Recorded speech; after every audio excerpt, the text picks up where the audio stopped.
cette Europe, en effet, qu'on croit connaître, en réalité, on le sait, et Alain Claes l'a dit tout à l'heure, on ne la connaît pas. On ne la connaît pas, et il y a toujours ce côté très irritant qui fait qu'on ne la connaît pas parce que ceux qui nous gouvernent ne veulent surtout pas qu'on la connaisse. Et pour moi, l'exemple type, bien entendu, c'est la façon dont on nous présente la Commission européenne en France. Il y a un train, c'est une habitude que j'ai prise, c'est vrai de m'exprimer ainsi, il y a un train qui va très régulièrement, et Bernadette Vergnaud le connaît bien, de Paris à Bruxelles. Ce train s'appelle le Thalys. Et j'ai toujours considéré que c'était un nom qui ne correspondait pas à la réalité. Ce train, pour moi, on devrait l'appeler le Alzheimer. Pourquoi? Tout simplement parce que nous avons des ministres qui vont à Bruxelles, qui au Conseil des ministres prennent des décisions, et quand ils reviennent à Paris, vont dire « Oh ben, c'est Bruxelles ».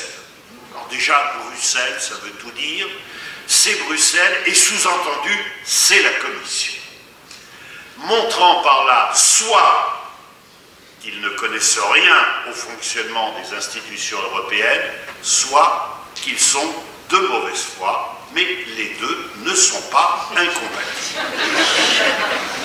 Alors, en effet, le système européen, on a toujours tendance à nous le présenter en disant c'est compliqué, vous n'y comprendrez rien.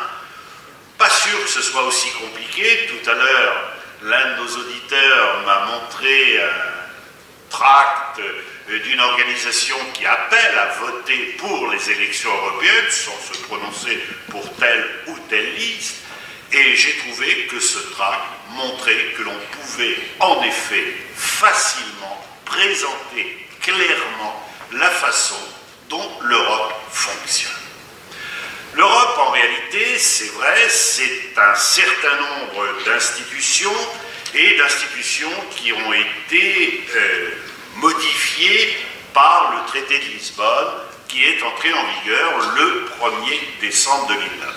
Et là, c'est sans doute quelque chose d'important, parce que lorsque l'on regarde les différentes modifications des traités européens, on constate qu'à chaque étape, qu'à chaque modification, il y a un renforcement du Parlement européen. Et ce renforcement du Parlement européen, on le constate bien sûr dans le traité de Lisbonne. Ce que je voudrais dire aussi, c'est que ce traité énumère les différentes institutions européennes. Et la première institution qui est mentionnée, c'est précisément le Parlement européen. Ensuite, il évoque le Conseil européen, c'est-à-dire la réunion des chefs de gouvernement et chefs d'État. En réalité, il n'y a qu'un seul chef d'État qui participe, c'est le président français. Dans tous les autres pays, ça tient à l'organisation interne de chacun. Ce sont les premiers ministres, chanceliers, donnons-le le nom qu'ils peuvent avoir. C'est le Conseil, c'est-à-dire le Conseil des ministres, c'est la Commission européenne, et puis ensuite, et je suis juriste, donc pour moi il est très important de l'évoquer, c'est la Cour de justice de l'Union européenne, avec également, il y a des tribunaux, j'allais dire inférieurs qui sont, et puis la Banque centrale européenne, et enfin la Cour des comptes, auxquels vous ajouterez deux organismes consultatifs. Comme en France, il y a un comité économique et social, si vous voulez l'équivalent du Conseil économique, social et environnemental que nous avons nous à Paris, et il y a également un comité des régions qui en réalité est plus un comité des collectivités territoriales que des régions, puisqu'il n'y a pas que les régions à y être présentes. Alors, ce sur quoi je voudrais insister, en effet, c'est sur la façon dont les choses fonctionnent. Et bien montrer dans tout cela que le Parlement européen est devenu véritablement une institution clé une institution qui codécide sans doute, mais comme elle codécide, elle décide. C'est-à-dire qu'elle peut faire adopter un certain nombre d'idées, un certain nombre de règles, etc. Et Bernadette nous donnera là tout à l'heure, à travers son expérience de députée européenne, des éléments très concrets pour montrer que tout cela est en réalité dans notre vie quotidienne. Il ne faut pas oublier que 70% des normes que nous appliquons en France, elles ne viennent pas de Paris, elles viennent de l'Union européenne. Ça, on l'oublie un peu trop. Et vous avez tort, pour être au courant du droit, vous avez tort tous les jours de lire le journal officiel de la République française. Je vous conseille de changer vos habitudes et passer au journal officiel de l'Union européenne. Ça vous sera plus utile. Mais vous pouvez, bien entendu, faire les deux. Ça va de soi. Alors justement, comment les choses se passent-elles?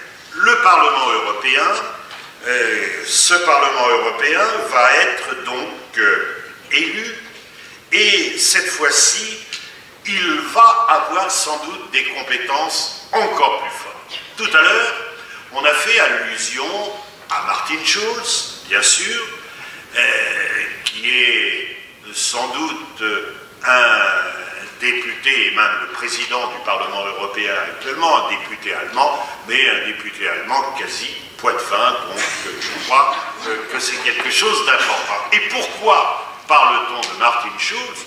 Parce qu'il y a 5 ans, on n'évoquait pas du tout la question du futur président de la Commission européenne. C'est que cette fois-ci, le Parlement européen aura véritablement son mot à dire. C'est-à-dire que si le Parlement européen ne veut pas de X, Y ou Z comme président, eh bien, cette personne qui aurait pu être proposée par les différents États, cette personne ne pourra pas être président ou présidente du Parlement européen. Alors, le Parlement européen, qu'est-ce qu'il fait? Qu'est-ce qu'il fait? Eh bien, le Parlement européen, sans doute, il se comporte maintenant à peu près comme le Parlement d'un État. C'est-à-dire qu'il intervient, un Parlement, ça a une fonction normative, c'est-à-dire élaborer les règles, élaborer les lois. Or, il y a, même si on ne leur donne pas ce nom-là, il y a l'équivalent de loi au niveau européen. Ce sont essentiellement les règlements et les directives. Le règlement, c'est quelque chose qui est adopté et qui doit s'appliquer immédiatement dès que c'est publié au journal officiel, donc justement, raison de plus de le lire, qui doit s'appliquer immédiatement dans chaque État, la directive étant quelque chose où il y a des objectifs qui sont fixés et c'est aux États de transposer ces directives et pour cela, dans un délai qui est donné, et pour cela, de faire tout un travail d'adaptation. Le seul problème, là encore, c'est que dans la transposition des directives, un des plus mauvais élèves, c'est la France. Et il est très intéressant de remarquer que un des meilleurs élèves, c'est la Grande-Bretagne. Et là, on est assez surpris, on se dit comment les Britanniques, qui sont eurosceptiques, mais les Britanniques ont compris une chose, il y a intérêt à connaître le fonctionnement de l'Union européenne si on veut y avoir une influence.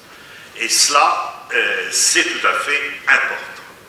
Alors, ces règles, comment sont-elles appliquées? Eh bien, je passe sur l'extrême détail de la procédure, mais disons, si on veut être simple. Vous avez la Commission, en effet, qui va intervenir au départ. La Commission, elle propose. Et ensuite, je serais tenté de dire, le Parlement européen et le Conseil des ministres disposent. C'est-à-dire qu'ensuite, ce sera au Parlement européen, ce sera au Conseil des ministres. Alors le Conseil des ministres, si vous voulez, c'est la réunion de tous des 28 ministres, puisque maintenant il y a 28 États, des 28 ministres ensemble pour décider. Ces 28 ministres, ils changent à chaque fois. Si on discute d'agriculture, on a les 28 ministres de l'agriculture. Si on discute de transport, on a les 28 ministres des transports. Et il faudra qu'il y ait un accord entre le Parlement européen et le Conseil des ministres pour que le règlement, pour que la directive puisse être adoptée. C'est le principe, c'est même autrefois on parlait de procédure de codécision, maintenant on parle tout simplement de procédure législative ordinaire. Et cette expression montre bien qu'on se situe quasiment comme dans un parlement. Et puis, une fois que le texte sera éventuellement adopté, je dis bien éventuellement parce que le Parlement peut en empêcher l'adoption ou bien permettre qu'il y ait des modifications, et là encore je pense que Bernadette aura de nombreux exemples à nous donner, et montrer qu'il est important d'avoir des députés et des bons députés, des députés assidus. Et là, vous devinez que la France n'est pas un modèle, et c'est pour ça, moi je suis très fier quand je vois des députés comme Elisabeth, non, mais le lapsus est tout à fait révélateur, comme Bernadette, comme Elisabeth Morin, comme Yannick Jadot, qui sont des députés de notre circonscription qui n'appartiennent pas au même courant politique, mais qui sont présents. Et je suis très déçu quand je vois certains députés qui ont été élus dans notre circonscription avec les attaches vendéennes, par exemple, et qui ne mettent jamais les pieds au Parlement européen. Et ça, c'est quelque chose d'important que d'avoir des députés qui sont des députés assidus. Et ce que je regrette, c'est que les partis politiques ne font pas l'effort pour valoriser ces députés qui font un remarquable travail. Alors, je serais tenté de dire qu'à Poitiers, on fait peut-être exception. Parce que, je prendrai un exemple. Il y a au Parlement européen quelqu'un qui préside une commission de l'emploi et des affaires sociales. Ce n'est pas une commission sans intérêt. Eh bien, cette parlementaire européenne, elle s'appelle Pervenche Berès. Pervenche Berès, si elle a réussi à être présidente de cette commission, c'est pas parce qu'elle venait une fois sur 10 au Parlement européen. C'est parce que depuis qu'elle est membre du Parlement européen, elle a fait un énorme travail parce qu'il faut se faire respecter, se faire soutenir par les députés qui sont originaires des autres pays. Et si je prends l'exemple de Pervenche Berès, c'est tout simplement parce que j'ai le souvenir d'une réunion à Poitiers avec précisément Pervenche Berès. Ça veut dire qu'à Poitiers, vous aviez su reconnaître le travail, j'allais dire, des vrais députés européens. Alors, fonction normative, mais également le Parlement européen, et ça c'est sans doute ce qui devient de plus en plus important, il a ce pouvoir politique de nomination, et nomination de la commission, cette commission qui a un rôle important. Pourquoi? Parce qu'elle propose et parce qu'elle exécute. Mais j'insiste bien, elle est au début, elle est à la fin, elle n'est pas au milieu, là où véritablement les choses fondamentales se décident. Et le Conseil européen va avoir à proposer une personnalité pour présider cette Commission européenne. Et les textes prévoient, et c'est pourquoi, bien évidemment, les élections européennes sont fondamentales, les textes prévoient que ce Conseil européen devra tenir compte des résultats des élections au Parlement européen pour proposer un président. Et ce président, il devra ensuite être élu à la majorité des membres du Parlement européen. Et puis, il n'y aura pas d'obligation de nommer celui qui a été proposé. Donc, il y a intérêt à ce qu'il y ait un accord commun. Puis ensuite, eh bien, ce président, il devra adopter ou il devra proposer également les commissaires, et les autres commissaires, c'est la même chose, devront être approuvés par ce Parlement européen. Et un Parlement européen qui, lorsqu'il doit approuver ces commissaires, bien auditionne les commissaires. Moi, je trouve que ce serait intéressant si le Parlement français auditionnait ceux qui vont être désignés comme ministres, voire secrétaires d'État. Ce serait une... Et je peux vous dire que ce travail d'audition, ce n'est pas quelque chose de formel. Il y a quelques années, eh bien, grâce à ce travail d'audition, le commissaire à la justice qu'avait proposé l'Italie, c'est-à-dire quelqu'un qui s'appelle Berlusconi, voilà, c'est ça, eh bien, ce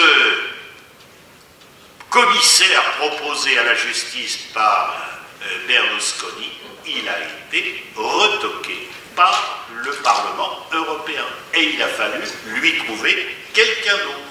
Donc vous voyez qu'il y a là aussi quelque chose de tout à fait important, d'autant plus qu'il faut savoir, et ça aussi on l'oublie un peu trop, que les commissaires européens ne représentent pas le pays dont ils ont la nationalité. On a fait le reproche très injuste à Michel Barnier, qui est commissaire européen de nationalité française, de ne pas défendre les intérêts de la France. Mais les commissaires européens ne sont pas là pour défendre les intérêts du pays dont ils ont la nationalité, ils sont là tout simplement pour défendre l'intérêt européen. Alors c'est très difficile pour nous de comprendre cela. Que fait également le Parlement européen?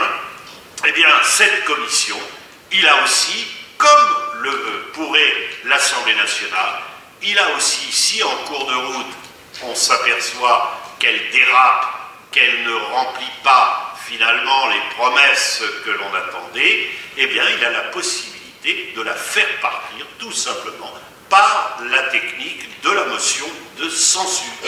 On peut censurer la Commission européenne et l'obliger à partir. Même si c'est une procédure extrêmement lourde, il n'empêche que c'est tout à fait envisageable. Et puis, il y a bien sûr le pouvoir budgétaire du Parlement européen, et ça aussi c'est important, avec le fait qu'on ne peut jouer que sur les dépenses, on ne peut pas jouer sur les recettes. Pourquoi? Parce qu'il y a ce que l'on appelle les ressources propres, et que précisément pour éviter que l'Union européenne soit dépendante de la bonne volonté des différents États pour financer, parce qu'on peut supposer que les États souvent seraient d'accord pour les dépenses mais pas pour les recettes, c'est un phénomène très classique, eh bien il y a des ressources qui sont des ressources autonomes. Là aussi je n'entre pas dans le détail. Alors, ce Parlement européen, vous allez donc être amené à les lire. Ce sera en effet le 25 mai, étant entendu que ça se passe sur 4 jours, puisque on commence à voter le jeudi. Il n'est pas imaginable de faire voter un Britannique le dimanche, donc on commence dès le jeudi, et jusque donc au 25 mai, habituellement c'était au mois de juin, mais avec la Pentecôte on a été amené à avancer un petit peu. Et ce qu'il y a sans doute, on a échappé à mon avis à une modification qui ne serait apparue très fâcheuse, Ce qu'il y a, c'est que nous avons des circonscriptions. Alors nous trouvons, je ne sais pas si ça préfigure une réforme régionale, mais nous trouvons avec les Pays de la Loire et la Bretagne en ce qui concerne le Poitou-Charentes. C'est un progrès par rapport à ce qui existait avant. Avant, c'était une circonscription nationale. Autrement dit, on ne connaissait pas les parlementaires européens, et puis, secondo, on risquait fort, et c'est déjà arrivé dans le passé, de ne pas avoir de parlementaires européens qui soient de notre région. Il y a eu un moment où il n'y avait aucun député européen du Poitou-Charentes. Alors, je sais bien que là aussi, ça ne nous le garantit pas, mais c'est quand même un progrès.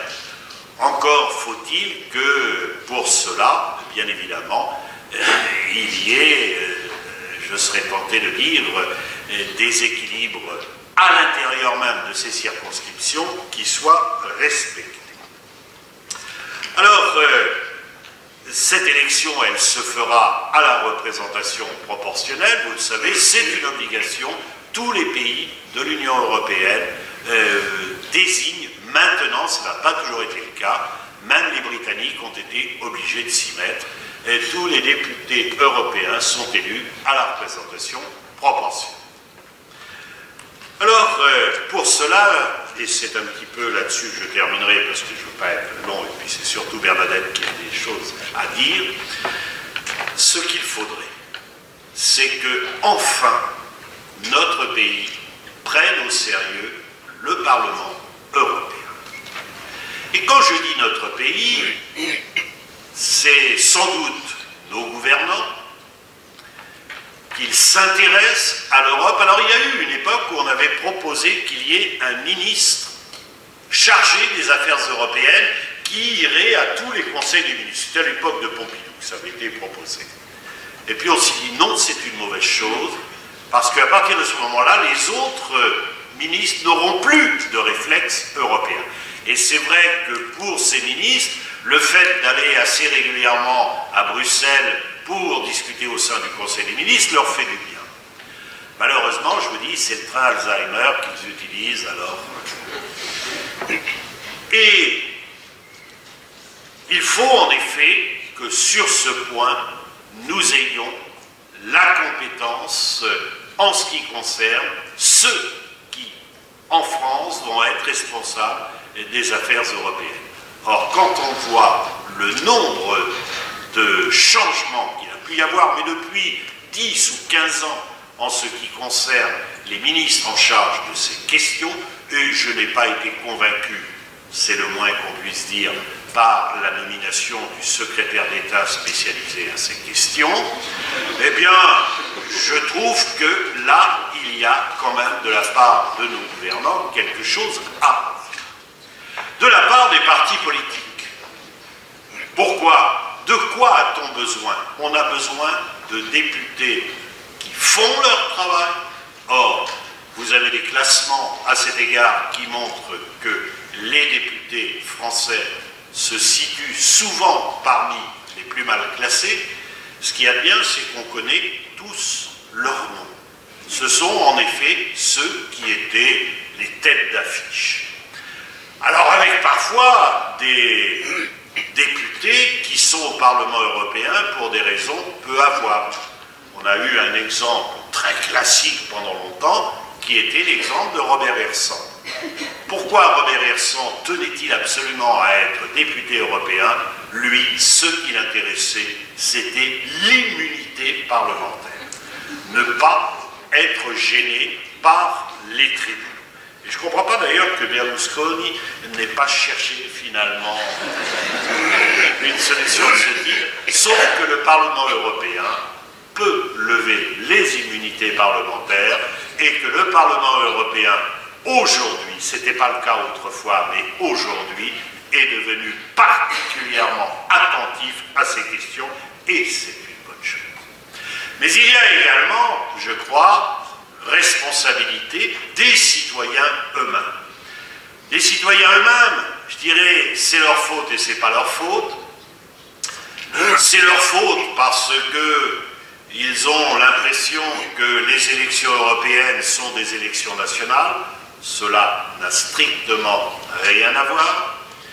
C'est pas leur faute parce qu'il est évident qu'ils n'ont pas tous la chance d'avoir des écoles de la citoyenneté qui peuvent leur expliquer, alors peut-être un peu de façon théorique, mais surtout avec l'expérience des députés, comment tout cela fonctionne. Et donc, il y aura des questions tout à l'heure, donc je vais m'arrêter ici, laisser la place à Bernadette Vergnaud, parce que vous constaterez combien c'est important d'avoir des députés qui font leur travail, des députés qui, avec les différents mandats, finissent par acquérir de l'expérience, et une expérience qui est fondamentale. Là encore, on pourra en rediscuter, et vous me permettrez de rendre hommage à Bernadette qui va me succéder ici.